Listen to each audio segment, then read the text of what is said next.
Nous avons été libérés en 1971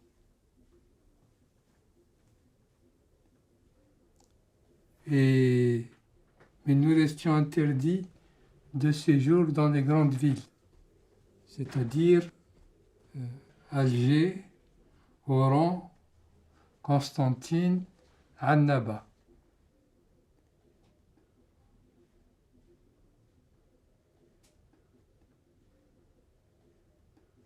Nous avions le droit de choisir le lieu de séjour. J'avais pensé à un moment donné aller à Cherchell. Je suis allé à Cherchell parce que c'était pas très loin d'Alger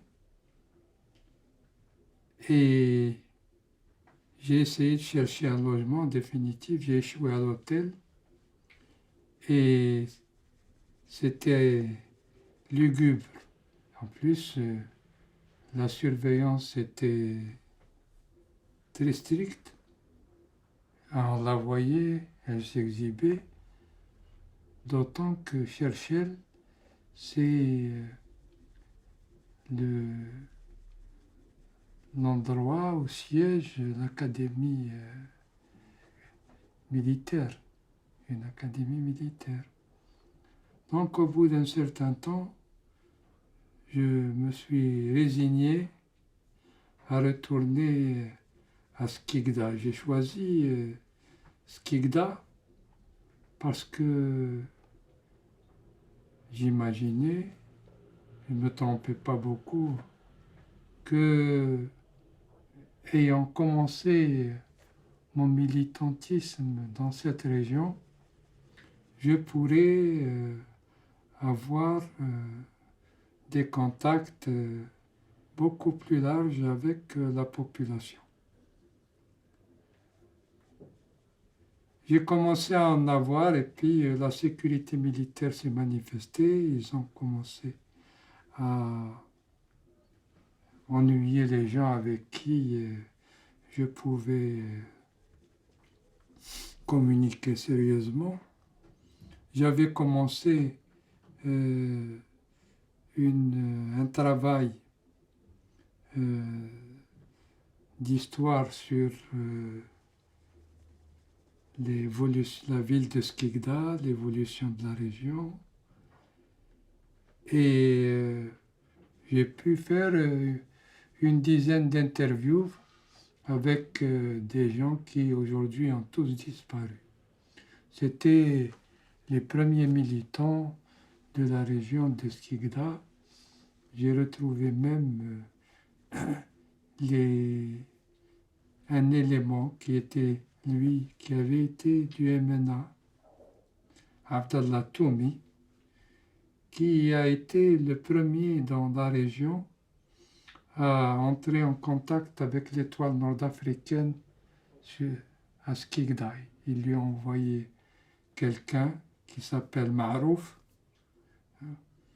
Et Abdallah Toumi était syndicaliste. Il y avait quelques syndicalistes algériens à cette époque, essentiellement dans la boulangerie et les petites industries. C'était un type de prolétariat particulier parce qu'ils travaillaient avec les Européens, ils avaient des rapports humains avec les Européens. Cette vague, la première vague du PPA, ce n'était pas ce qui adviendra par la suite, c'est-à-dire des gens totalement coupés de la population européenne. C'était des gens qui avaient des relations avec la population européenne. Les groupes n'étaient pas étanches, même si les échanges ne se déroulaient que sur les lieux les lieux de travail. Mais disons, il y avait une certaine convivialité. C'était très intéressant et pendant que je faisais ce travail, j'ai demandé mon jeune frère Mahmoud, qui a été le premier responsable de Skikda, du FLN, et un vieux militant qui appartient à la génération qui a pris la relève des responsables de la Skikda après les arrestations du 8 mai 1945. Et je leur ai fait un schéma de travail.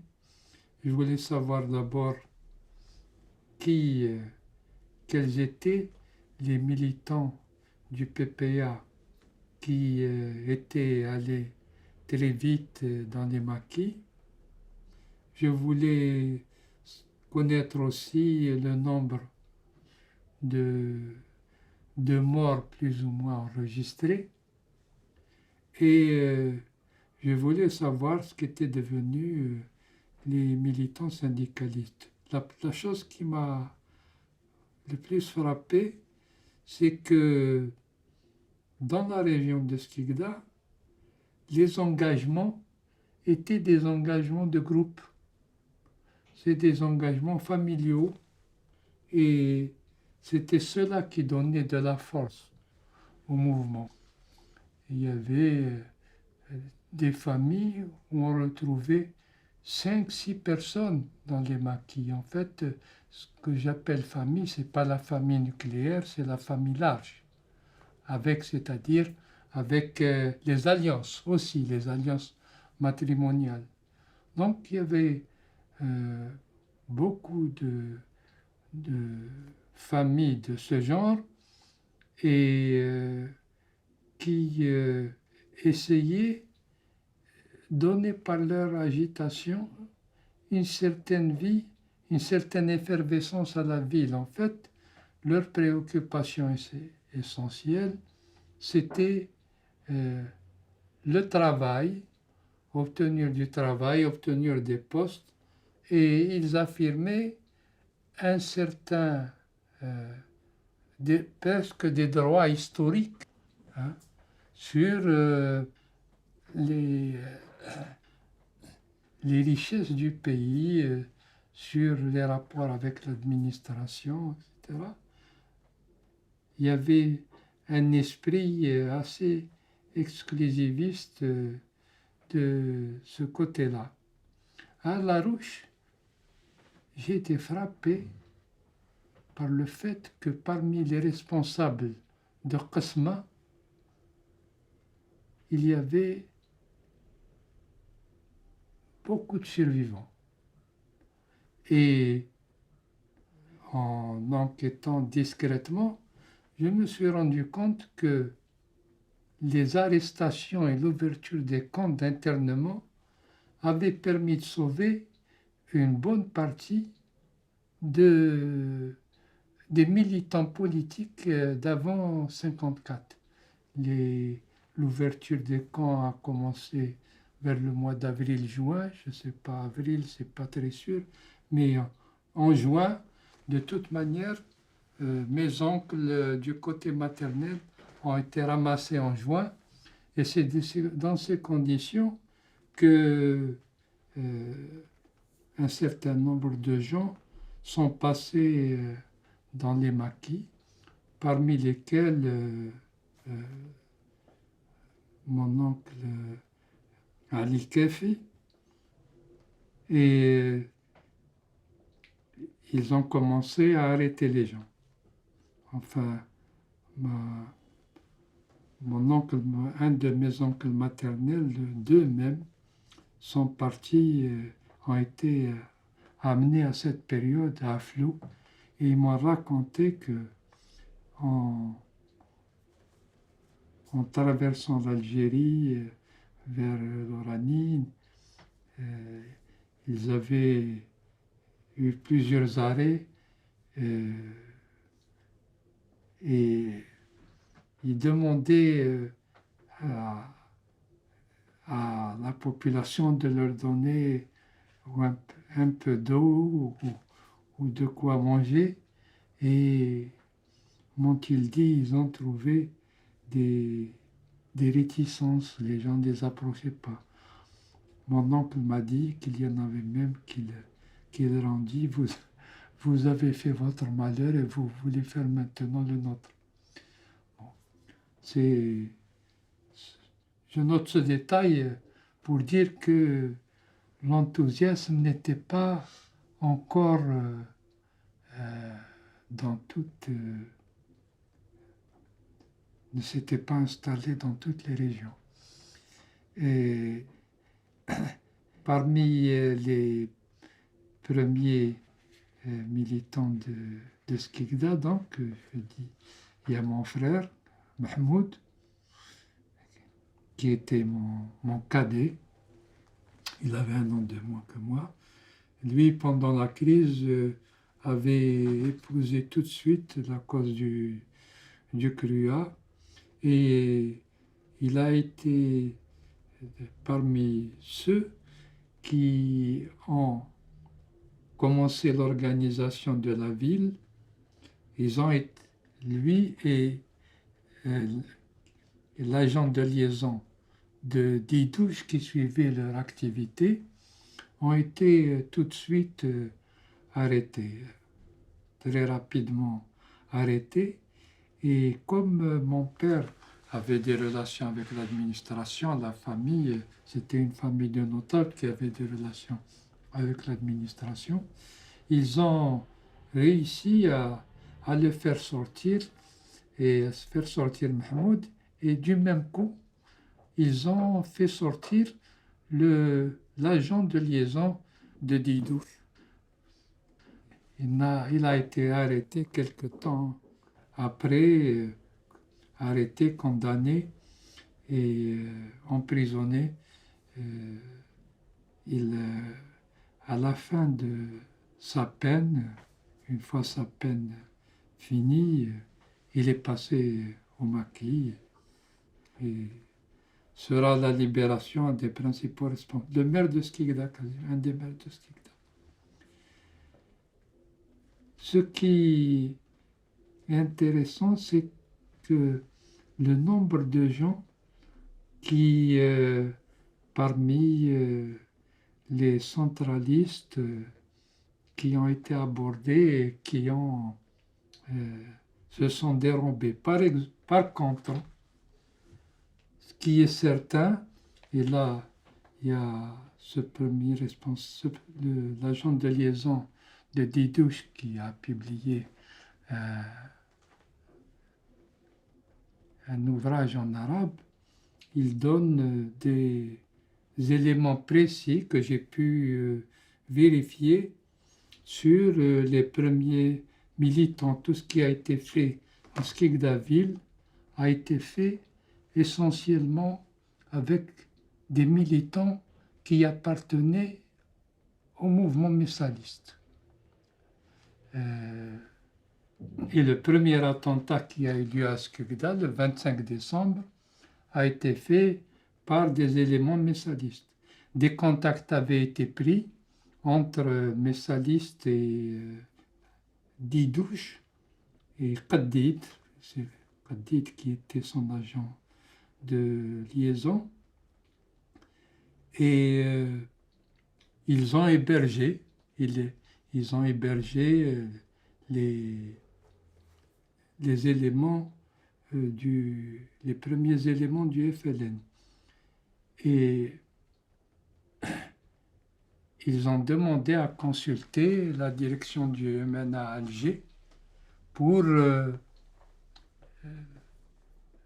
savoir si ils donneraient suite à la proposition des dirigeants du FLN d'entrer dans leur organisation. Ils ont tout de suite demandé des armes, mais Didouche a dit vous aurez les armes quand vous viendrez dans cette organisation. En réalité, le responsable principal du département, le MNA, a changé totalement l'organisation qu'avait le MTLD. Il a nommé comme principaux responsables des arabisants. Il a nommé Cheikh Belkacem al-Baydawi comme chef de wilaya et comme chef de daïra, il a nommé un nommé Hamadi Krouma qui était ouvrier vers dans la périphérie urbaine de Skikda. Et il n'y a que le centre de Skikda qui était dirigé par un francophone, qui a été d'ailleurs celui qui a commandité les premiers attentats. Ils ont été, comment dirais-je, arrêtés très rapidement. Et c'est ce qui fait que les messalistes qui sont restés sont passés en masse vers ceux qui pouvaient leur donner des armes, et alors qu'ils étaient jusqu'alors MNA, ils sont devenus FLN. Et le gars même qui a commandité les attentats, nommé Mghlewi, a été emprisonné à Constantine avec Zbiri, Ben Boulhaïd, et il y a 3 éléments de Skikda qui étaient impliqués dans ces attentats, qui ont été donc en prison en même temps que Ben Boulhaïd. Et quand il y a eu les évasions, ils se sont tous évadés et ils sont passés dans les Aurès. Ils ont fait la guerre dans la région des Aurès, puis après, certains d'entre eux, dans Mghlewi, ont gagné les frontières et les retrouvés en 1959 comme commissaire de police de la base de Tunis. La relève s'est faite très tôt. Elle s'est faite par des gens qui étaient inconnus. Et il y a des gens qui ont participé à la relève, mais d'une autre manière. Par exemple, Ali Kafi avait, dans ses mémoires, fait un récit très très romancé de son adhésion au premier groupe du FLN. En réalité, pendant la crise, il avait été touché par les messalistes et il penchait du côté messaliste. Et il a été nommé responsable instituteur dans une médersa tenue par les messalistes, et il a pris le maquis dans des circonstances particulières. Lorsque mon oncle shérif avait été arrêté et amené dans le camp, la gendarmerie d'El-Arouche est allée à Skikda pour arrêter Ali Kafi. Et il a été averti, pas par les gens qu'il a nommés dans ses mémoires, c'est-à-dire des gens appartenant à ma famille, mais il a été convoyé par un cheminot qui appartient à la CGT, un nommé Sadar Kessous, qui était très lié, qui avait beaucoup de relations avec les Européens. C'était ce qu'on appelait un peu des familles plus ou moins francisées. Donc, c'est à ce moment-là qu'il est parti. Il l'a amené jusqu'à la gare de Bougrina avec le conducteur du train.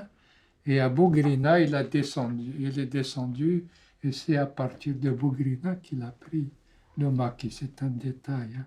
Mais c'est important pour voir comment les gens qui sont montés très rapidement dans les appareils peuvent tronquer leur histoire.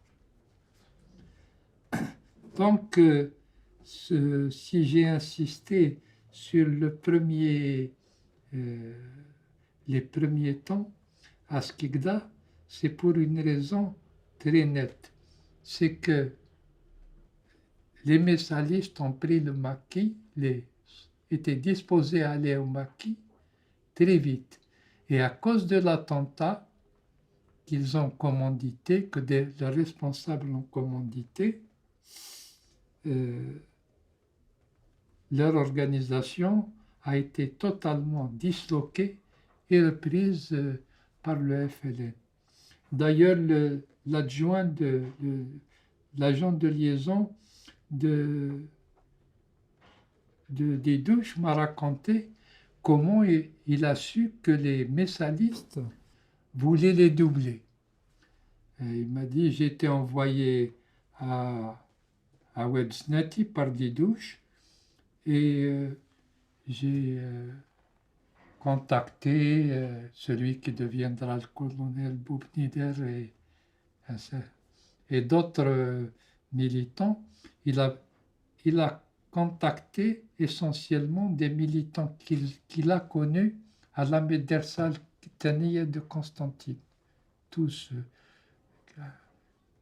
qui étaient, c'est la génération dont est sorti Boumedine. C'était des gens qui se connaissaient tous, Kafi, Qaddid, Boumedienne, Chérif Kafi, tous étaient dans le même groupe du PPA.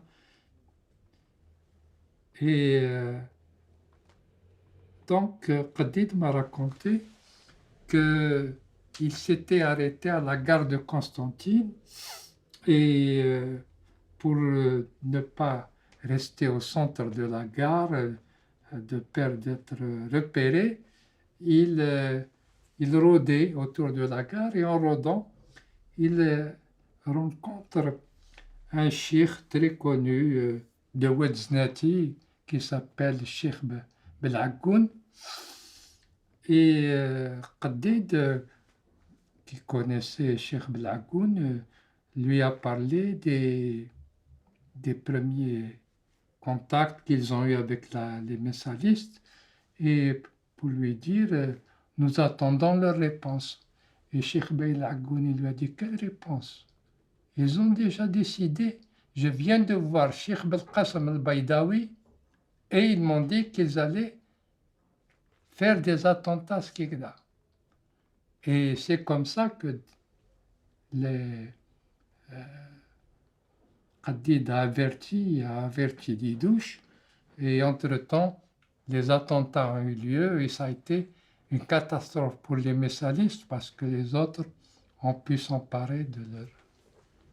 C'est un épisode très important, d'abord pour démentir la thèse selon laquelle les messalistes étaient opposés à l'action armée. Et la première chose. Et la deuxième chose, c'est que lorsque les premiers militants du FLN se sont trouvés un peu coincés pour les problèmes d'hébergement, de liaison, etc., ils ont eu recours aux messalistes et on leur a rien refusé.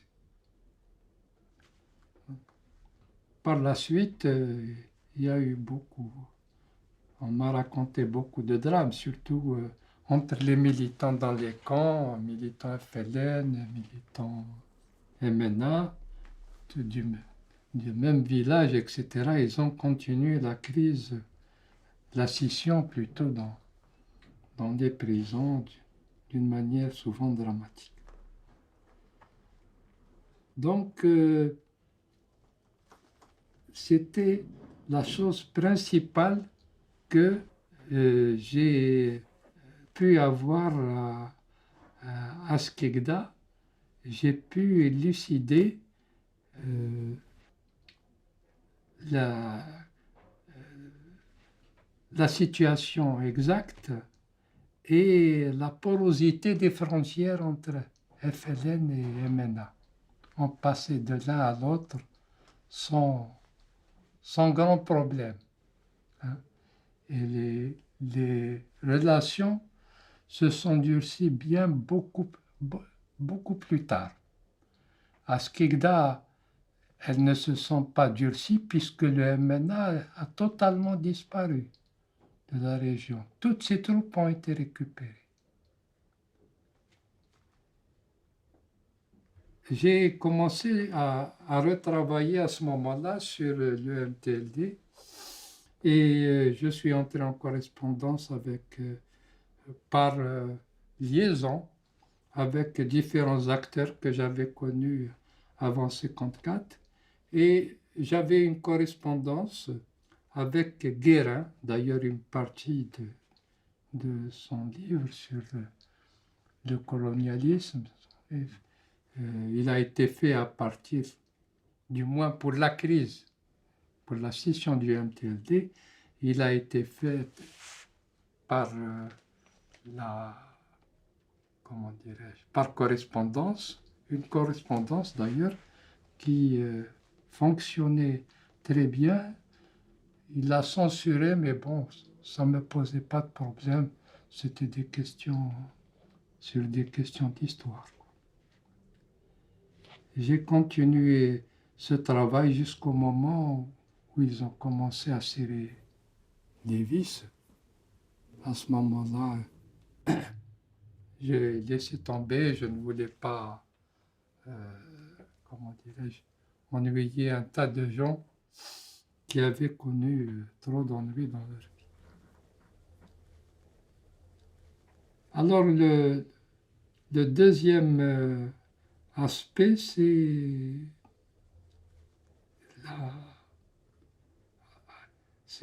El Harouche. À El Harouche aussi, j'ai trouvé plusieurs membres de l'ancien Kasma qui avaient fait la prison, qui avaient été arrêtés très vite et qui avaient des responsabilités, mais secondaires. La ville, El Harouche, a été totalement envahie par les populations d'alentour et le nombre de responsables de la cité ne figurait que dans des centres administratifs parce qu'une bonne partie d'entre eux étaient francophones, avaient un minimum d'instruction, etc., et qu'on avait besoin d'eux. Mais la direction du village, à Skikda, comme à El Harouche plutôt, comme dans la ville de Skikda, échappait aux anciens militants. Ce sont de nouvelles populations et le changement a atteint même le prolétariat. Les anciens ouvriers des colons ont été remplacés par des gens venus de la campagne et qui n'avaient aucun rapport avec les citadins. C'était, comme on disait à l'époque, les conquérants. Les conquérants, et puis on utilisait aussi le mot d'envahisseur par référence à une série qui passait à cette époque en Algérie. Ce qui est intéressant aussi à Skikda, qui était intéressant à Skikda, c'est l'envahissement d'El Harouche, de l'espace public, par des jeunes filles. J'ai trouvé nombre de jeunes filles qui étaient devenues fonctionnaires, institutrices et qui ont remplacé au pied levé les Européens qui étaient partis. C'était des filles qui étaient rentrées à l'école bien tard d'une manière générale, mais elles ont su remplir les vides qui ont été, comment dirais-je, qui ont été créés par l'exode des Européens. Il y avait encore quelques Européens qui étaient restés, mais ça ne durera pas longtemps. Dans les villages, c'est très rapidement qu'ils ont pris le chemin de la France, ou bien de l'Italie ou de l'Espagne. Voilà. Donc, c'était la période du boumediénisme. Les gens étaient très attachés au nouvel État et ils parlaient très peu des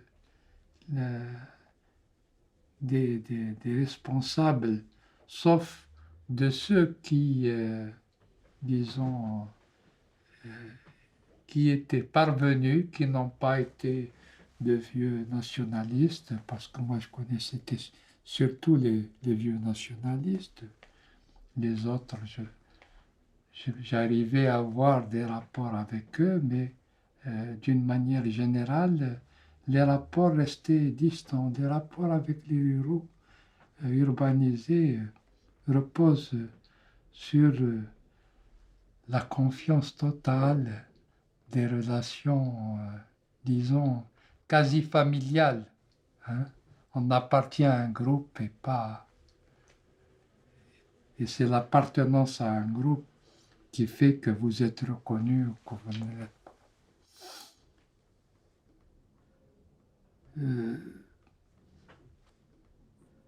Ben Bella avait était en résidence à Msila à ce moment-là.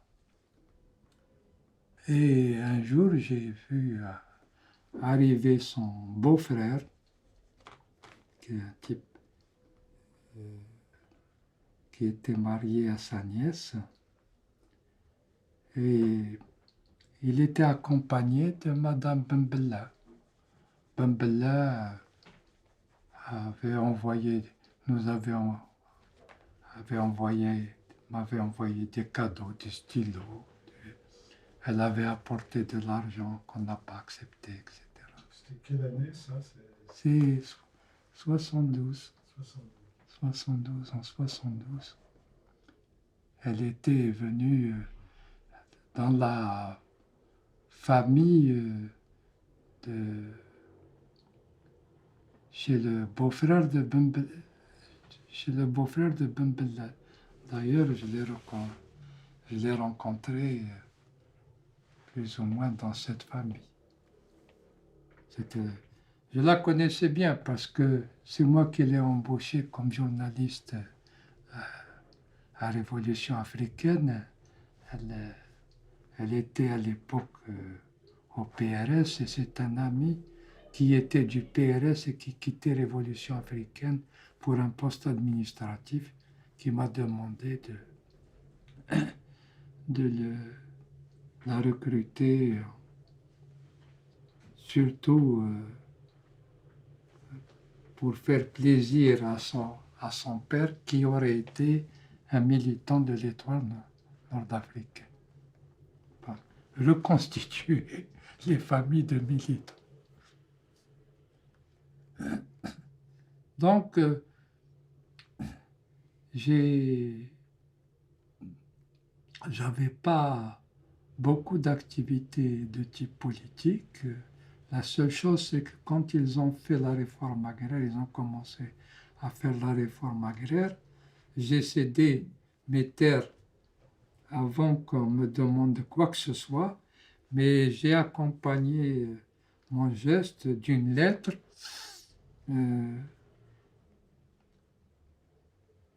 expliquant que la manière dont cette révolution agraire se préparait n'annonçait pas une réussite. En plus, d'abord, les gens fuyaient la terre, ils cherchaient du travail plutôt du travail que aller dans les campagnes, retourner dans les campagnes.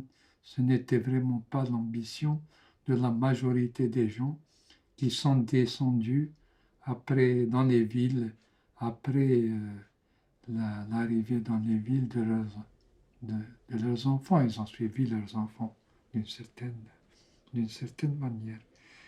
Et comme la vie était plutôt morose, hein, bien que énormément de gens me manifestaient plus que du respect, une anecdote, je recevais presque tous les 2-3 jours un casier de poissons. C'était un ancien ami pêcheur qui avait hérité d'un chalutier qui amenait régulièrement un casier de poissons à la maison et il le distribuait un peu à toute la population qu'il y avait autour parce que un casier de poissons, c'est lourd. Hein. C'était des témoignages de solidarité et d'affection. Il y en avait pas mal. Il n'y avait pas de quoi désespérer. Il y avait vraiment un écho et puis beaucoup de gens regrettaient que des gens comme nous ne soient pas restés dans l'appareil d'État, etc., qu'on a laissé la place aux parvenus et aux arrivistes et qu'on aurait dû se battre sur ce terrain-là. Bon, dans la lettre que malheureusement, mon frère a jeté un tas de papiers après mon évasion. Je n'ai pas retrouvé la lettre que j'ai écrite pour expliquer pourquoi la réforme agraire ne réussirait pas, parce qu'il suffisait d'un simple coup d'œil pour voir que les appareils étaient tenus par des gens qui n'avaient rien à voir ni avec le socialisme, ni avec l'égalité, ni avec la justice. Et que les rapports sociaux étant ce qu'ils étaient, c'est-à-dire fondés fondamentalement sur le clientélisme, il y avait toutes les chances pour que l'initiative soit détournée de son orientation première. Parce que je pense que autour des gens il y avait beaucoup de boumediénistes qui étaient quand même assez attachés à l'idée de la révolution, à l'idée du changement. Le seul barrage réel, c'était le respect des coutumes et de la tradition. Ça, c'est le village. Mais à Skikda, on n'observait pas ça. Les gens, la population de Skikda, la jeunesse, ça me rappelait un peu ce que j'ai vu dans le ciné se passer dans la région de Saïgon. C'était une jeunesse qui avait totalement rompu avec le genre de vie ancien, qui organisait des soirées entre eux, qui dansaient, etc.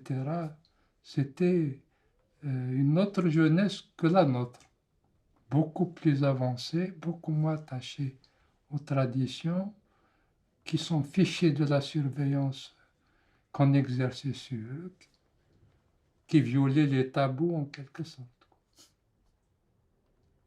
Ça n'a pas duré longtemps. Je pense que c'est un constat vérifiable. Je pense que les gens qui sont venus des maquis et qui sont venus de l'exil ont ramené avec eux un certain nombre de tabous qui infestaient le mouvement national avant 1954.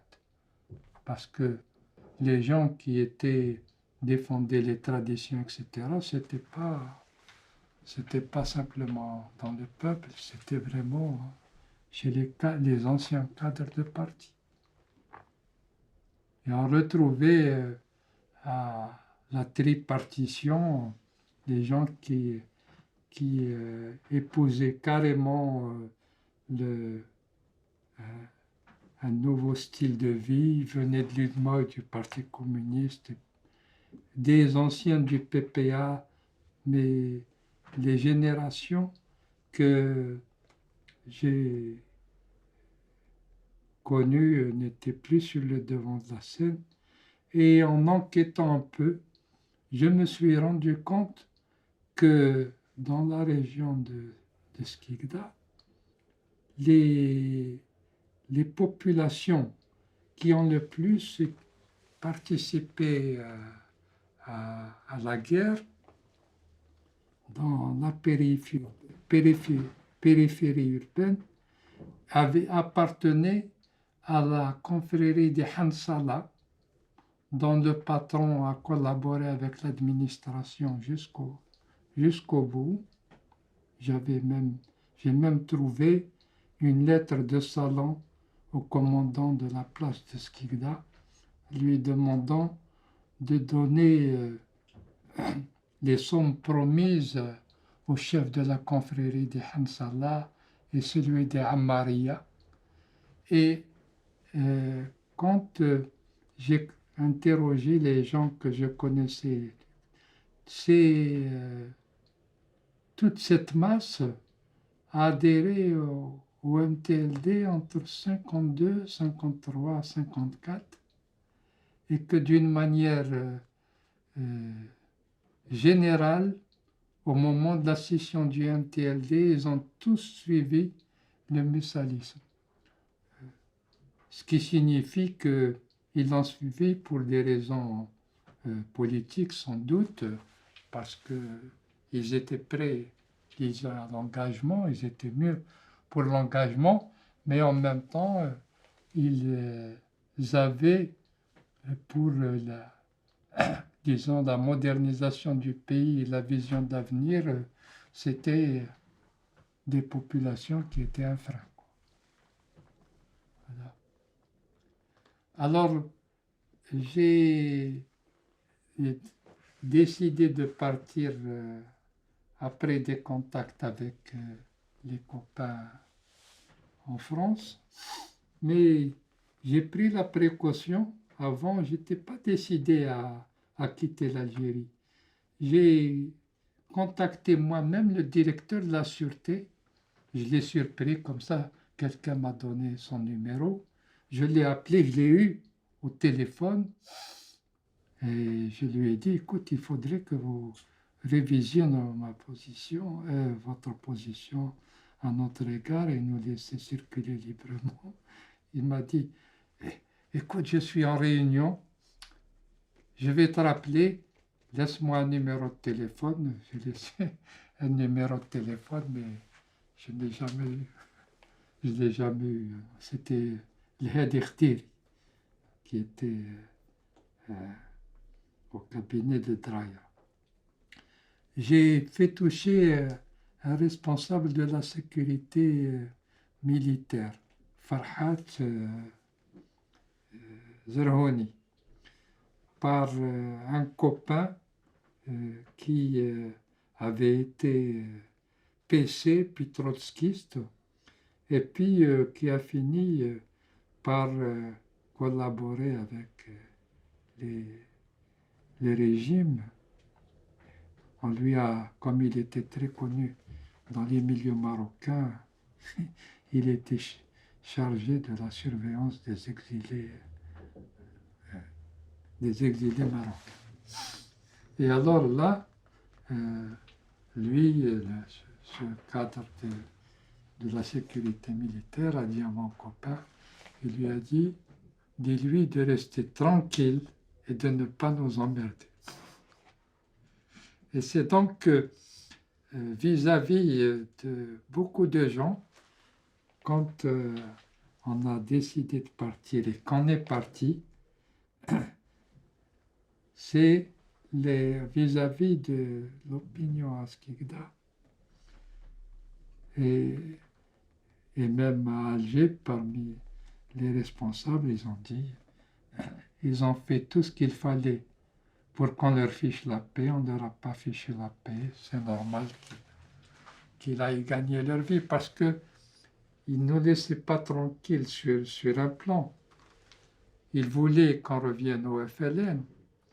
Ils voulaient me donner la direction d'une grande usine, hein, parmi les usines de gaz et de pétrole, etc. Enfin, des avances. Abdeslam m'a envoyé quelqu'un qui était directeur d'usine et qui avait été en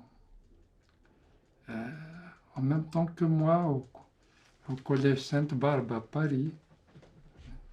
Il était marié à une Roumaine et il est resté uniquement dans le domaine administratif. Il n'a jamais milité. Est-ce que dans les autres régions de l'Algérie, quant aux relations entre le MNA et le FLN dans cette première période 54-55, est-ce que c'était à peu près la même chose ailleurs? Non, là où pas nécessairement. Hein. Skikda, ça a été la région, disons le nord constantinois, a été particulier dans cette histoire. Parce que au moment de la crise, en gros, c'était jusqu'au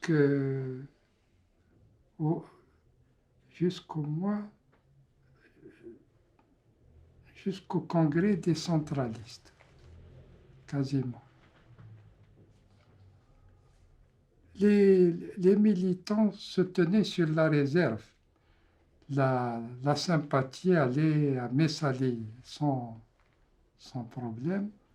Mais quand il s'est tenu une réunion à Constantine sous la présidence de Guedrouche, qui sera plus tard membre du comité fédéral en France, et de Menjli, qui sera lui membre de l'état-major, Mezghanna était venu. Mezghanna était membre du bureau politique du Messaliste, c'est MTLD à ce moment-là.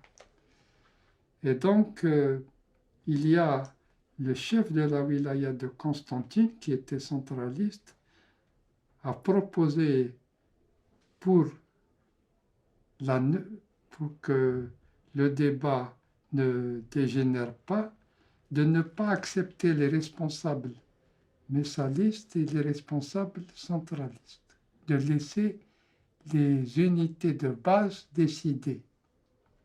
Et donc, ils ont décidé de la neutralité, des unités de base.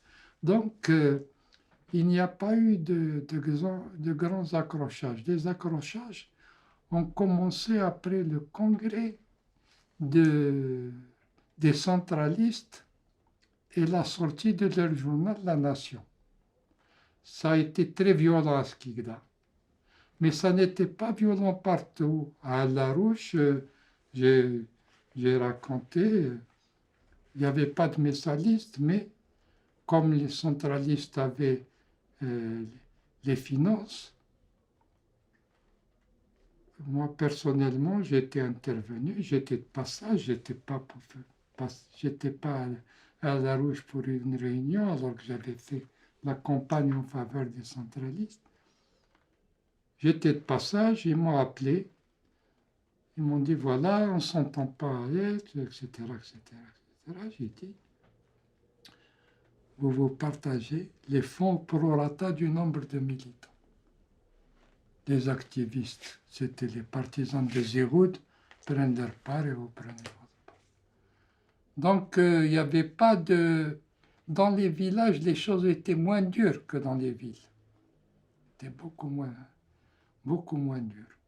Et donc, c'est le désencadrement à cause de l'affaire de Stigda qui a fait que toute la région est beaucoup plus loin et la Rouge sont passés entre les mains du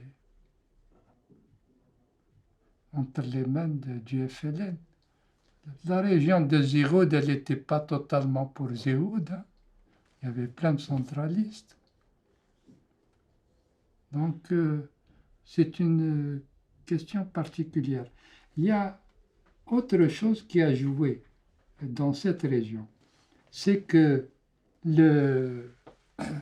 cette région, dans les régions rurales du Nord constantinois, les gens allaient à la Médersa Bembedis ou à la Médersa Kteniya.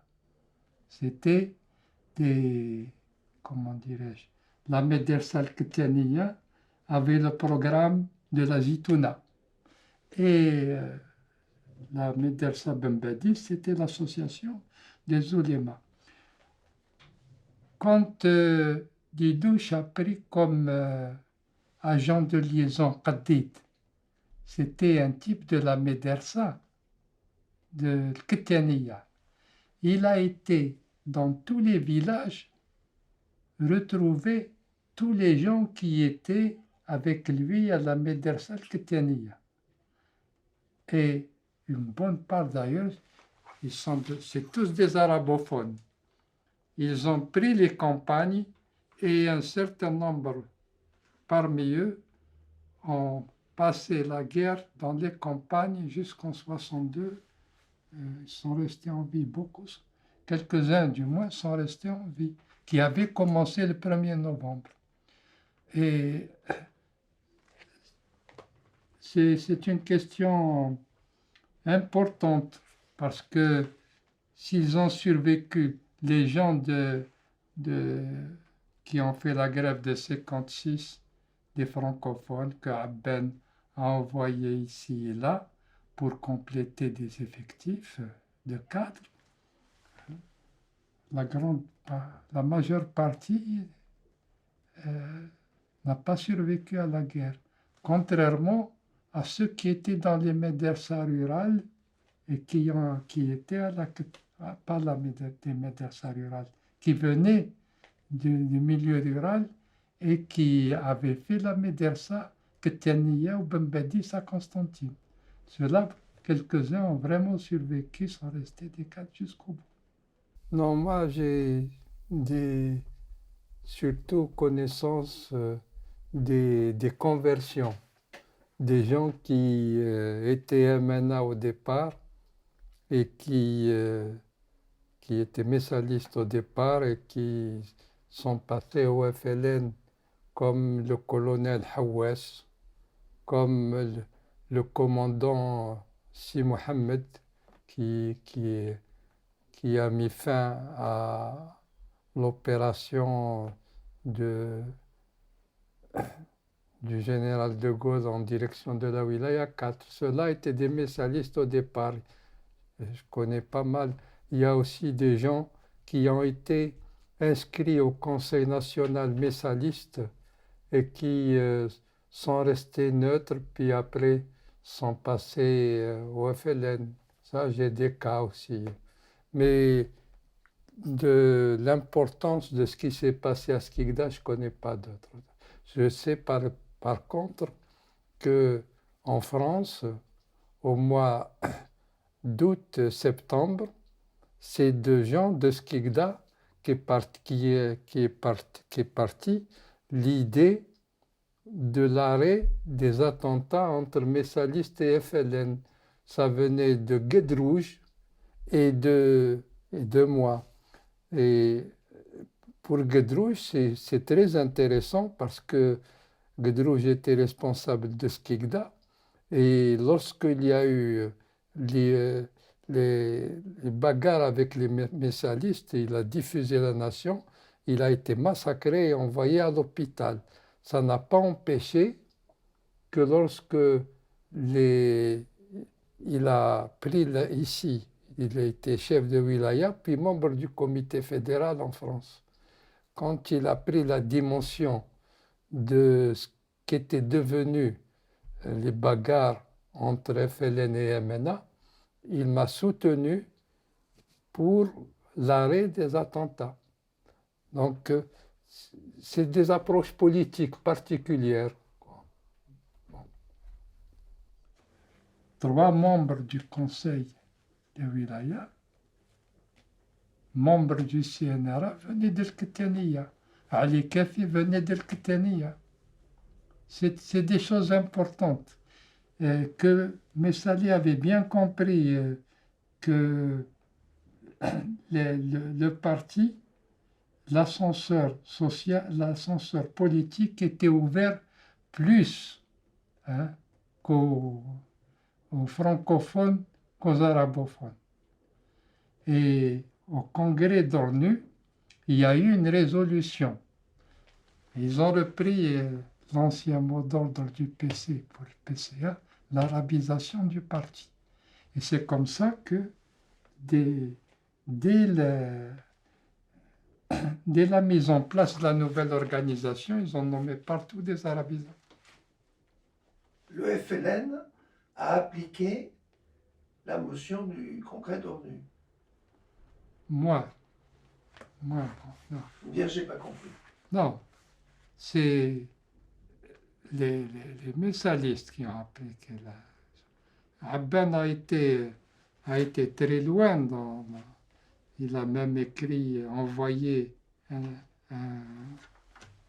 une lettre à toutes les organisations, leur demander de rédiger leur texte, leur rapport en français. Ça a fait un scandale dans la wilaya 2. Abben a justifié cette initiative par la sécurité. Les membres du CCE étant quasiment tous des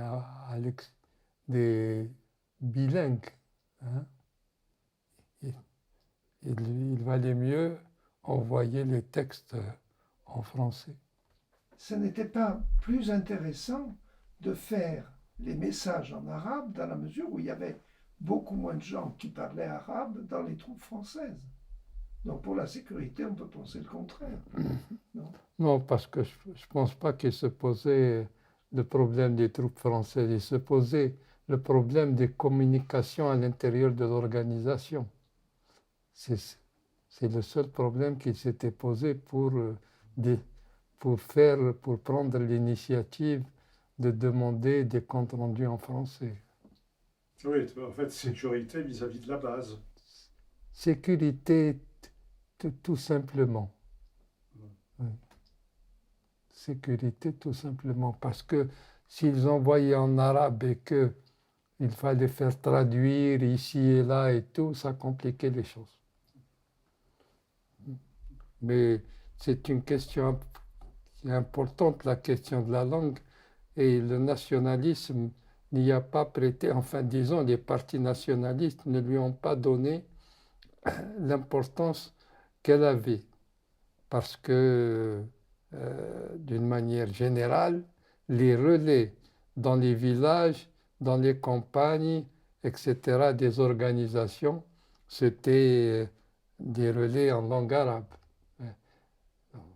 La majorité des cadres s'étaient connus dans ce médersa. C'est des promotions entières. Et qui sont d'abord rentrés au MTLD, qui après ont formé le... Les ruraux sont allés au MTLD, ils ne sont pas allés chez les oulémas. Ça, c'est quelle année, ça? La médersa Qtaniya existe depuis les années 30. Non, mais je veux dire leur entrée dans le parti. Ah, leur entrée dans le parti. Moi, quand j'ai milité, il y avait déjà toute la famille de ma mère qui y était. Non, c'est après 45, c'est la génération de 45. Oui. D'ailleurs, dans cette génération, j'ai déjà signalé qu'il y avait Boumedienne, etc. Et beaucoup d'autres. Boumedienne, Kafi, Sherif Kafi, Ben Salah, 3 commandants de la Wilaya 3 et de la Wilaya 2 étaient tous passés par le Ketania et en même moment. Oui, mais ils sont nés en 28-32, donc ils ont dû... Oui, 28, 32, 32. 33 même. Oui, donc ils ont dû y aller vers au début des années 50. Oui. Les Kafis, ils étaient 4 ou 5 à la Médersa al-Ketania. Et je connais beaucoup de familles. La famille de Khatid, c'est une famille de métayers. Famille de métayers, ils géraient les terres d'Hippolyte Jacquier. Salah Ben Boujem'a, qui est devenu, lui, commandant de l'armée, venait aussi de l'Qtaniya. Tirouche, Awad Znati venait de l'Qtaniya. Au conseil de la Wilaya 2, sur 5 membres, 3 venaient de l'Qtaniya et ils sont de Ouadznati. On fait la Médersa al-Qtaniya. Les communications entre eux étaient très faciles, ils se connaissaient bien. C'est des copains de promotion. Abdelhamid Mehri a fait aussi le Qtaniya. Ceux qui déclenchent, Zirout et les quelques qui déclenchent, Idouche, Zirout, enfin quelques-uns, quelle proportion ils représentent, ces déclencheurs du 1er novembre? Oh, moi je dirais pas plus de 10%, hein, les déclencheurs. Non, parce que c'est l'évolution des choses qui en a fait des personnages. Mais dans les villages, il y a énormément de gens qui étaient 1000 fois plus connus qu'eux. Un type comme Menjli était plus connu qu'un Ziroud. Hein?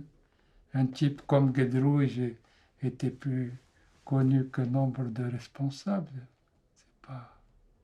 Et donc, après, cette minorité qui déclenche, elle entraîne une grande partie, ou la totalité des militants du MTLD? Ah, elle a pris la majorité des gens du MTLD, ça a été soit MNA, soit FLN. Oui, mais ce que tu as dit, c'est que le MNA dans cette région... Skikda était MNA à 98%. Il n'y avait que les cadres qui étaient centralistes. Et il y avait les premiers groupes du FLN avec mon frère Mahmoud, ils étaient 13 dans toute la ville de Skikda et environ qui comptaient 2000 et quelques militants.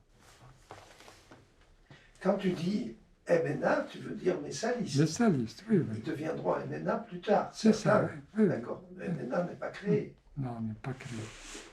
Il est créé en décembre. Donc en fait, un personnage qui deviendra très important comme le colonel Ali Kafi, il est plutôt le cœur du côté des Messalistes.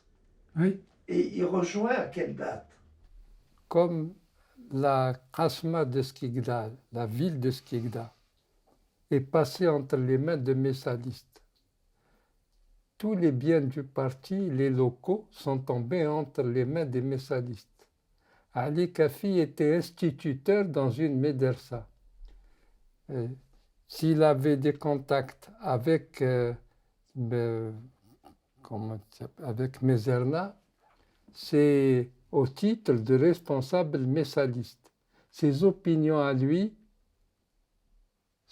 on ne les connaissait pas. Ce sont ses adversaires qui ont dit qu'il était messaliste. Mais ses opinions, on ne les connaît pas. Par contre, ce qu'on connaît, c'est qu'il a échappé à l'arrestation et il est allé très rapidement au maquis. Ça, mes oncles ont été, les autres oncles ont été arrêtés en avril-mai. Donc, c'est à cette période qu'il est parti au maquis. Avril-mai 55. comment se fait-il que des personnages comme Ali Kafi, Ali Kafi, si j'ai bien compris, il était instituteur, Oui, comment il devient en quelques années un personnage aussi important parmi les cadres du FLN? parce qu'il était dans l'entourage direct de Zéroud. Et que une bonne partie des cadres qui étaient avant avaient été fauchés. Hein. Et puis il a un tempérament de négociateur. C'est pas quelqu'un qui a des idées tranchées, c'est c'est un diplomate en réalité. Et quand tu dis que la région de la Rouche a été en quelque sorte envahie par les ruraux, c'est parce que les ruraux fuyaient la guerre dans les campagnes. D'abord, ils ont commencé à entrer dans les villages pendant la guerre. Et après, si tu veux, les villages et les villes ont été le refuge de populations mêlées.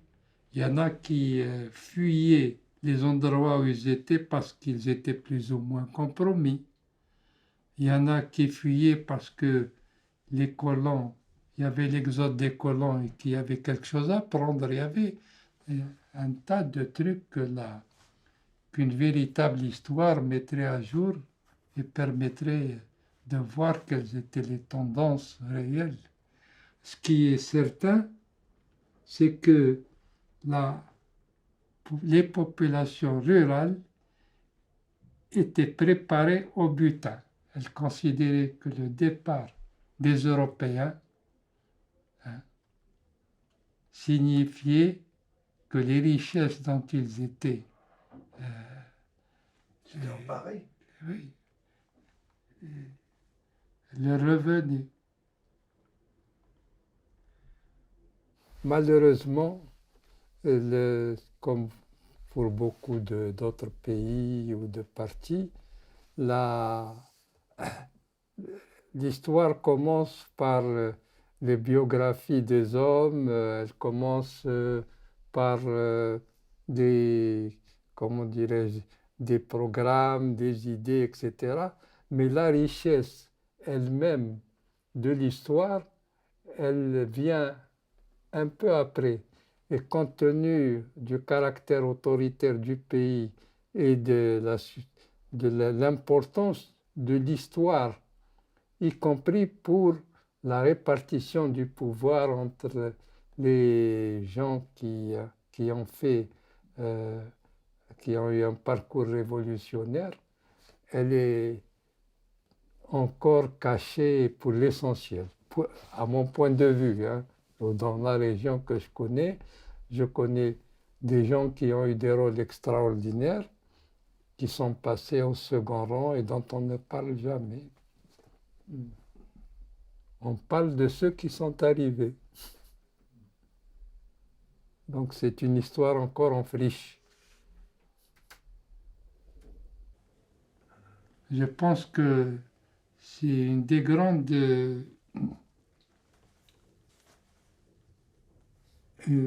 limites du démocratisme des nationalistes, c'est qu'ils n'ont jamais, on n'a jamais préparé les populations à une cohabitation éventuelle. Hein. C'est important. Hein. L'exode des colons ou des Européens a commencé avant 62. Oui, elle a commencé avant 62. Alors, est-ce que tu peux dire quelques mots sur cet exode? Comment ça s'est passé avant 62? Non, avant 62, c'est des gens qui avaient, si tu veux, le sentiment que si le FLN triomphait, il n'avait plus de place dans le pays. Je sais que, par exemple, un mouvement de population à Constantine, après l'assassinat du chanteur Raymond, les Juifs de Constantine ont commencé à céder du terrain. la famille, des familles de copains que j'avais à Constantine sont venus en France bien avant la fin de la guerre. Il y a aussi d'autres phénomènes. Il y a par exemple, si je faisais une étude, je verrais les gens qui sont venus dans les villes, plutôt en France, ont suivi leurs enfants qui étaient étudiants. C'est le cas des Hakoun, c'est le cas des Doucan, c'est le cas des Melki, ça c'est le cas de, comment ça s'appelle, j'ai oublié son nom. Moi je connais personnellement une dizaine de noms de familles qui sont parties comme ça à la suite de leurs enfants qui terminaient leurs études en France. Surtout des Juifs? Je parle par les Juifs après, qui sont partis de Constantine. Oui, mais moi je parlais, la masse des colons, ce n'était pas des Juifs. D'ailleurs, les Juifs Non, n'étaient pas des colons. Non, les colons, c'est presque rapidement parce que dans la mesure où les accords, l'OS a fait éclater les accords d'Évian, Non, mais les gens des campagnes ont commencé à descendre vers les fermes coloniales. Les populations européennes, dans les grandes tensions, commençaient à se poser des questions. Par exemple, après le 8 mai 1945, on a assisté à une remontée des Européens des campagnes vers les villages ou vers les villes. Et pendant la guerre, ce repli vers les villes est devenu important. Mais c'est au fur et à mesure que les tensions devenaient plus grandes que les gens ont commencé à se préparer à notre avenir. Je crois qu'il y a eu deux mouvements. Il y a eu un mouvement de départ progressif des urbains. Mais je crois que dans les campagnes, les colons, eux, ils ont attendu jusqu'au bout pour partir, non? Oui, non, il y a beaucoup, les terriens, beaucoup ne sont pas partis rapidement, hein, parce que beaucoup parmi eux ont cotisé pendant la guerre, voulant ne voulant pas. des deux côtés. Oui. Donc ils pensaient, ceux qui avaient donné un peu d'argent à FLN, qui avaient aidé un petit peu, ils pensaient qu'il resterait, qu'il y avait une chance qu'il puisse rester. Bourgeot n'est pas parti, on l'a fichu dehors. Hein.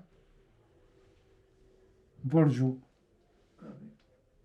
n'est pas parti, on l'a fait partir.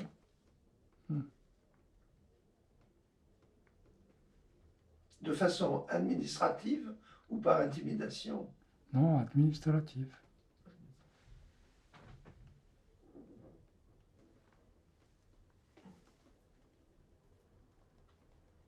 Le travail que tu as commencé, tu as essayé de commencer en 1973, ce travail d'enquête, il a été poursuivi par quelqu'un ou de jeunes historiens ont repris ce travail?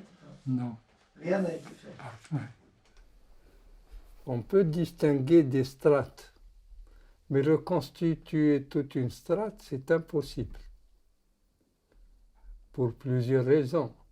Parce que beaucoup de gens quittent la ville. Par exemple, je peux dire que si les Skikdi sont allés, l'exode des Skikdi au moment de la guerre, sont allés plutôt à Lyon que dans une autre ville. C'est parce qu'il y a eu déjà une immigration en direction de Lyon, de gens de Skikda.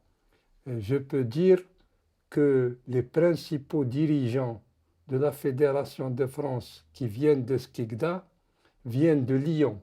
Je peux donner les noms. Je peux faire on ne peut faire que des approches partielles du phénomène, parce qu'il faut d'abord en faire un sujet d'étude, et puis ensuite vérifier les données.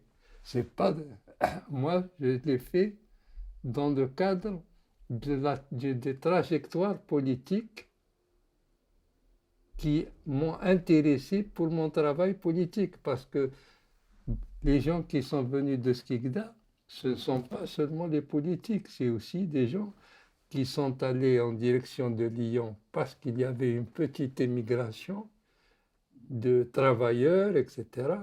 Mais moi, je me suis intéressé qu'aux gens qui ont quitté Skikda pour des raisons politiques.